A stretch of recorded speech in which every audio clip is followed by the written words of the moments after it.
আসসালামু আলাইকুম। আজকে আমরা জাতীয় স্মৃতিসৌধ নবীনগর ঘুরতে যাব।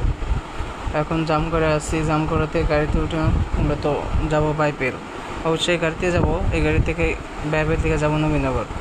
নবীনগর জাতীয় স্মৃতিসৌধ, যেখানে শহীদদের কবর এবং জাতীয় স্মৃতিসৌধ অবস্থিত আছে পুরাতন। আমরা এখন বাইপেলে চলে আসছি, বাইপেল থেকে যাব নবীনগর। এর মাঝে আছে পল্লী বিদ্যুৎ। আপনারা যদি আমার পেজকে ফলো এবং লাইক দিয়ে থাকেন, তাহলে যদি আগ্রহ বাড়ে আমাদের, তাহলে আবার পল্লী বিদ্যুৎ ফাস্টফুডের খাবারের নিয়ে আইটেম নিয়ে আমরা ভিডিও বানাতে আগ্রহ হব। ডাইন দিকে এই যে আছে পল্লী বিদ্যুৎ ফাস্টফুডের খাবারের আইটেম, এগুলোই আমরা নিয়ে বানাতে চাই।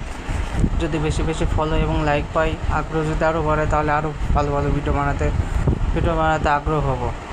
এই যে আমরা বলতে বলতে প্রায় চলে আসলাম। এটা হচ্ছে জাতীয় স্মৃতিসৌধের প্রথম গেট থেকে ঢুকে আমরা আস্তে আস্তে হাঁটতে চলে আসলাম। আসলে এই যে স্মৃতিসৌধ, জাতীয় স্মৃতিসৌধ, আমরা একটু ছবি উঠাউটি করলাম ক্যামেরা দিয়ে। ওঠার পর আমরা নিজেরাই আস্তে আস্তে ঘুরতে থাকি। ঘুরতে ঘুরতে সামনে এগিয়ে যাই এবং জাতীয় স্মৃতিসৌধ ভালোভাবে দেখি। যারা এখনও আমাদের পেজকে ফলো দেননি, তারা ফলো করুন এবং লাইক দিয়ে রাখুন, তাহলে আমরা আরও ভালো ভালো ভিডিও বানাবো ইনশাল্লাহ। আল্লাহ হাফেজ। আজকের ভিডিও এই পর্যন্তই শেষ করলাম।